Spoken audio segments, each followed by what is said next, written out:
Good evening সবাইকে। আজ হলো 9 জুলাই, বৃহস্পতিবার। আজকের সন্ধ্যার বিশেষ বিশেষ খবর হলো দক্ষিণ করিমগঞ্জ সমষ্টির সোনাতুলা এলাকার বাসিন্দা আসাদউদ্দিন আহমেদ হত্যাকাণ্ডে জড়িত সকল অভিযুক্তকে আগামী 72 ঘন্টার মধ্যে গ্রেফতার করে আইনের সর্বোচ্চ শাস্তির আওতায় আনার দাবি জানানো হয়েছে।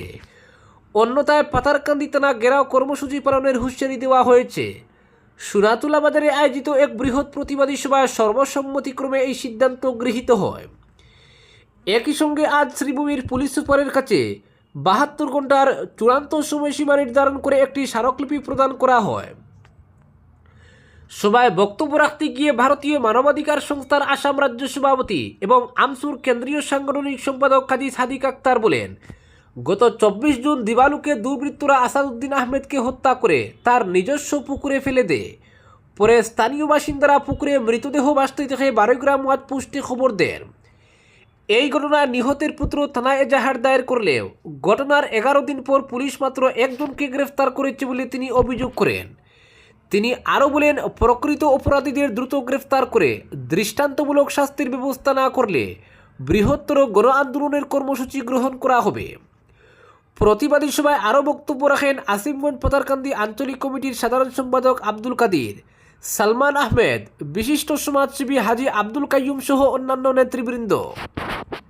অপরদিকে শহরের বিভিন্ন এলাকায় ধারাবাহিক অভিযান চালিয়ে উল্লেখযোগ্য সাফল্য পেয়েছে শিলচর সদর পুলিশ। অভিযানে চুরি হওয়া বিপুল পরিমাণ সামগ্রী উদ্ধার করার পাশাপাশি চোর চক্রের সঙ্গে জড়িত থাকার অভিযোগে শিলচর মধুরবন্দের বাসিন্দা শাহাবুদ্দিন লস্কর ও রহিমউদ্দিন চৌধুরী নামের 2 অভিযুক্তকে গ্রেফতার করা হয়েছে। উদ্ধার হওয়া সামগ্রীর মধ্যে রয়েছে 2টি মোটরসাইকেলের বেশ কিছু পার্টস, 60টি সাইলেন্সার, একটি এয়ার কম্প্রেসার, 3টি ব্যাটারি, 3টি কাটার মেশিন, একটি চার্জার মেশিন, বেশ কয়েকটি বাইকের টায়ার, চাকাসহ আরও কিছু সরঞ্জাম। প্রাথমিক তদন্তে পুলিশের ধারণা, বিভিন্ন এলাকা থেকে মোটরসাইকেল চুরি করে ওইগুলি কাটার মেশিন দিয়ে কেটে পার্টস বিক্রির উদ্দেশ্যে মজুত রাখা হয়েছিল। অভিযান চলাকালীন ওই 2 জনকে হাতে নাতে আটক করা হয়। কাছাড়ের অতিরিক্ত পুলিশ সুপার মানস শইকিয়া জানিয়েছেন, ধৃতদের জিজ্ঞাসাবাদ চালিয়ে চোর চক্রের সঙ্গে জড়িত আরও সদস্যদের সম্পর্কে তথ্য সংগ্রহের চেষ্টা চলছে। পাশাপাশি মানস শইকিয়া বলেছেন, উদ্ধার হওয়া সামগ্রীর আসল মালিকদের শনাক্ত করার কাজও শুরু হয়েছে। শিলচর সদর পুলিশের এই সফল অভিযানের পর শহর জুড়ে চুরি আটকাতে পুলিশের তৎপরতা নিয়ে ইতিবাচক প্রতিক্রিয়া দেখা দিয়েছে। তদন্তের অগ্রগতির সঙ্গে সঙ্গে আরও গুরুত্বপূর্ণ তথ্য সামনে আসতে পারে অনুমান করেছে পুলিশ। অপরদিকে ধর্মান্তরণের অভিযোগ পেলেই কঠোর অ্যাকশন, বললেন মন্ত্রী দৈমারি। রাজ্যের বিভিন্ন প্রান্তে চলা ধর্মান্তরণের বিরুদ্ধে এবার কঠোর রাজ্য সরকার। ধর্মান্তরণের বিরুদ্ধে প্রচলিত আইন রয়েছে। এই আইনের বিরুদ্ধাচরণ বা ধর্মান্তরিত করা হলে কাউকে রেহাই নয়। এই হুঙ্কার রাজ্যের খিলঞ্জিয়া ও জনজাতীয় বিশ্বাস সংস্কৃতি মন্ত্রী বিশ্বজিৎ দৈমারির। চলিত বিধানসভায় এ প্রসঙ্গে মন্ত্রী দৈমারি বলেন, জনজাতি জনগোষ্ঠী বিভিন্ন ক্ষেত্রে প্রাপ্য সুবিধা পান না। এই সুযোগে একাংশ ধর্মগুরু তাদের বিভিন্ন ক্ষেত্রে সহায় ও সহযোগিতা করার নামে ধর্মান্তরিত করেন। সংবাদ মাধ্যমের সামনে মন্ত্রী দৈমারির স্পষ্ট হুঁশিয়ারি, এবার থেকে ধর্মান্তরিত করা হলে সরকার কঠোর ব্যবস্থা গ্রহণ করবে। তিনি বলেন, বিষয়টি বিতর্কের, তাই সরকারি আইনের পাশাপাশি জনজাতি লোকদের নিজেদের সংস্কৃতি, ঐতিহ্য ও রীতিনীতির প্রতি সজাগ হওয়া প্রয়োজন। বড় জনগোষ্ঠীকে লক্ষ্য করে মন্ত্রী দৈমারি বলেন, বড় ভাই বোনদের সিদ্ধান্ত নেওয়া প্রয়োজন যে তারা জনজাতির সুবিধা নেবেন না সংখ্যালঘুর সুবিধা গ্রহণ করবেন। 2টি সুবিধা একসঙ্গে বুক করা যাবে না বলেও মন্তব্য করেন তিনি। নিজেকে জনজাতি পরিচয় দিয়ে সংখ্যালঘুর সুবিধা গ্রহণ করা যাবে না বলেও স্পষ্ট জানান তিনি। মন্ত্রী বলেন, বড় জনগোষ্ঠীকে আগে স্পষ্ট করতে হবে যে তারা জনজাতি হয়ে থাকবেন না, ধর্মীয় সংখ্যালঘু হবেন। জনজাতি হয়ে থাকতে চাইলে তারা সংখ্যালঘুর সুবিধা ভোগ করতে পারবেন না। তিনি বলেন, ধর্মান্তরণ নিয়ে আইনি বিতর্ক থাকলেও রাজ্য সরকার এক্ষেত্রে কঠোর। মন্ত্রী দৈমারির যুক্তি, জনজাতিদের তাদের অবস্থান স্পষ্ট করার প্রয়োজন রয়েছে। অপরদিকে আসামে কৃষক নথিভুক্তির আওতায় এখন পর্যন্ত 13.02 লক্ষ কৃষককে কৃষক পরিচয়পত্র দেওয়া হয়েছে। আসাম বিধানসভায় প্রশ্ন উত্তর পূর্বে এআইডিএফ বিধায়ক বদরুদ্দিন আজমলের এক প্রশ্নের জবাবে এই তথ্য জানান কৃষিমন্ত্রী পীযূষ হাজারিকা। মন্ত্রী জানান, 2015-16 সালের কৃষি গণনার তথ্য অনুযায়ী রাজ্যে কৃষিকাজের সঙ্গে যুক্ত কৃষক পরিবারের সংখ্যা 27,41,711। পাশাপাশি অসম অর্থনৈতিক সমীক্ষা 2025-26 অনুযায়ী রাজ্যের গ্রামীণ জনসংখ্যার প্রায় 70% জীবিকা ও কর্মসংস্থানের প্রধান ভরসা কৃষি। পীযূষ হাজারিকা জানান, বর্তমানে পিএম কিষাণ পোর্টালে আসামের 18.59 লক্ষ কৃষক নথিভুক্ত রয়েছেন। অন্যদিকে রাজ্যের কৃষক নথিভুক্তির তথ্য ভাণ্ডারে এখন পর্যন্ত 13.02 লক্ষ কৃষকের নাম অন্তর্ভুক্ত করা হয়েছে।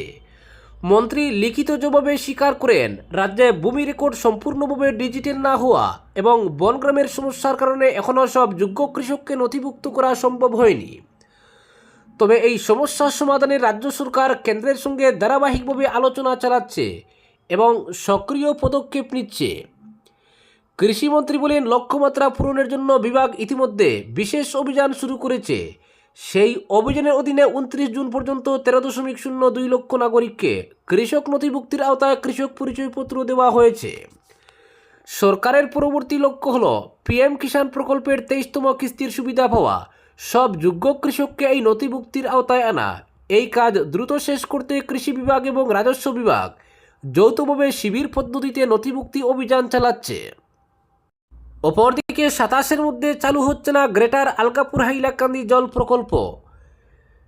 দীর্ঘদিন ধরে ঝুলে থাকা গ্রেটার আলগাপুর হাইলাকান্দি জল সরবরাহ প্রকল্প নিয়ে অবশেষে বিধানসভায় বিস্তারিত তথ্য তুলে ধরল রাজ্য সরকার।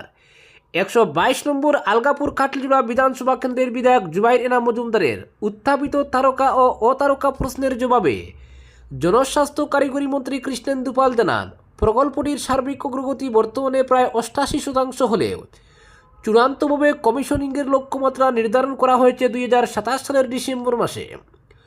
মন্ত্রী জানান, প্রকল্পটির প্রশাসনিক অনুমোদন দেওয়া হয় 19 সেপ্টেম্বর 2015 সালে এবং 8 অক্টোবর 2015 থেকে নির্মাণ কাজ শুরু হয়। তবে নানা জটিলতার কারণে নির্ধারিত সময়ে কাজ শেষ করা সম্ভব হয়নি। বিধানসভায় দেওয়া উত্তরে আরও জানানো হয়েছে, প্রকল্পটির প্রাথমিক অনুমোদিত ব্যয় ছিল 105.99 কোটি টাকা, যা পরবর্তীতে সংশোধন করে 140.60 কোটি টাকা করা হয়েছে। ইতিমধ্যে প্রকল্পের জন্য 125.89 কোটি টাকা বরাদ্দ করা হয়েছে। সরকার জানিয়েছে, প্রকল্পের বাস্তবায়নের দায়িত্ব দেওয়া হয় MSN এনবিরটেক প্রাইভেট লিমিটেডকে। সংস্থাটি 2015 সালের 6 নভেম্বর কার্যাদেশ দেওয়া হয়েছিল। প্রকল্পটি মূলত 15 অক্টোবর 2018-র মধ্যে শেষ হওয়ার কথা থাকলেও অতিরিক্ত কাজ অন্তর্ভুক্ত হয় 2 দফায় মেয়াদ বাড়িয়ে মার্চ 2026 পর্যন্ত করা হয়। তবুও নির্ধারিত সময়ে কাজ সম্পূর্ণ না হলেও এখন পর্যন্ত ঠিকাদার সংস্থার বিরুদ্ধে কোনো জরিমানা আরোপ করা হয়নি বলে সরকার জানিয়েছে। মন্ত্রী আরও জানান, ঠিকাদার সংস্থা পরিবর্তনের প্রয়োজন হলে প্রকল্পে অবশিষ্ট 14.69 কোটি এবং ব্যাংক গ্যারান্টি ও অন্যান্য উৎস থেকে আরও 13 কোটি টাকা অর্থাৎ মোট 27.97 কোটি টাকা থাকবে, যা দিয়ে নতুন ঠিকাদারের মাধ্যমে বাকি কাজ সম্পন্ন করা সম্ভব হবে। সবচেয়ে গুরুত্বপূর্ণ তথ্য হল, পূর্বের নির্মল পরিকল্পনা থেকে এলাকার কোনো গ্রামে বর্তমানে নিয়মিত পাইপলাইনের মাধ্যমে পানীয় জল সরবরাহ করা হচ্ছে না। তবে ধাপে ধাপে প্রকল্পের বিভিন্ন অংশ চালুর মাধ্যমে যত দ্রুত সম্ভব সুবিধাভোগীদের কাছে পানীয় জল পৌঁছে দেওয়ার চেষ্টা চলছে বলে মন্ত্রী জানিয়েছেন। অপরদিকে পাবলিক টয়লেটে হোটেল, গুয়াহাটির আর্যনগরে চাঞ্চল্য। মহানগরীর আর্যনগর এলাকায় একটি পাবলিক টয়লেটকে হোটেলে রূপান্তরিত করার অভিযোগে চাঞ্চল্যের সৃষ্টি হয়েছে। বুধবার স্থানীয় বাসিন্দারা শৌচাগারের ভিতরে মানুষকে খাবার খেতে দেখে বিষয়টি সামনে আসে। পরে জানা যায় সেখানে একটি ছোট হোটেল চালানো হচ্ছে। প্রাথমিক তথ্য অনুযায়ী ক্যান্সার হাসপাতালের রোগী ও পরিজনদের সুবিধার জন্য লায়ন্স ক্লাব ওই পাবলিক টয়লেট নির্মাণ করেছিল, কিন্তু বর্তমানে শৌচাগারের পাশেই খাবারের ব্যবসা চলছে। অভিযোগ, সেখানে প্রায় 8টি প্লাস্টিকের টেবিল চেয়ার বসিয়ে গ্রাহকদের খাবার পরিবেশন করা হচ্ছে, এমনকি শৌচাগারের একেবারে পাশে একটি ফ্রিজও রাখা। ফলে গোটা বিষয়টি নিয়ে স্বাস্থ্যবিধি ও পরিচ্ছন্নতা নিয়ে গুরুতর প্রশ্ন উঠেছে। ঘটনাকে কেন্দ্র করে তীব্র প্রতিবাদ জানিয়েছে ছাত্র সংগঠন আসুর গুয়াহাটি আঞ্চলিক কমিটি। তাদের অভিযোগ, গণশৌচাগারে হোটেল চালানো সম্পূর্ণ অগ্রহণযোগ্য এবং জনস্বাস্থ্যের পক্ষে বিপজ্জনক। স্থানীয় বাসিন্দারাও প্রশাসনের কাছে দাবি জানিয়েছেন, জনকল্যাণমূলক পরিকাঠামোর অপব্যবহার রুখতে নিয়মিত নজরদারি চালানো হোক এবং গণসুবিধার জন্য নির্মিত স্থাপনাগুলি যাতে বাণিজ্যিক কাজে ব্যবহার না হয় তা নিশ্চিত করা হোক। অপরদিকে লন্ডনের মতো মাজুলিতে চালু হচ্ছে ডবল ডেকার বাস। মাজুলিতে পর্যটনকে নতুন মাত্রা দিতে লন্ডনের আদলে ডবল ডেকার বাস চালুর ঘোষণা করল আউনিয়াতি সত্র। সম্প্রতি লন্ডন সফর শেষে সত্রাধিকার ডক্টর পীতাম্বর দেব গোস্বামী জানান, জলন্ধরে তৈরি হওয়া বাসটির উদ্বোধন হবে আসন্ন রাস পূর্ণিমা উৎসবে।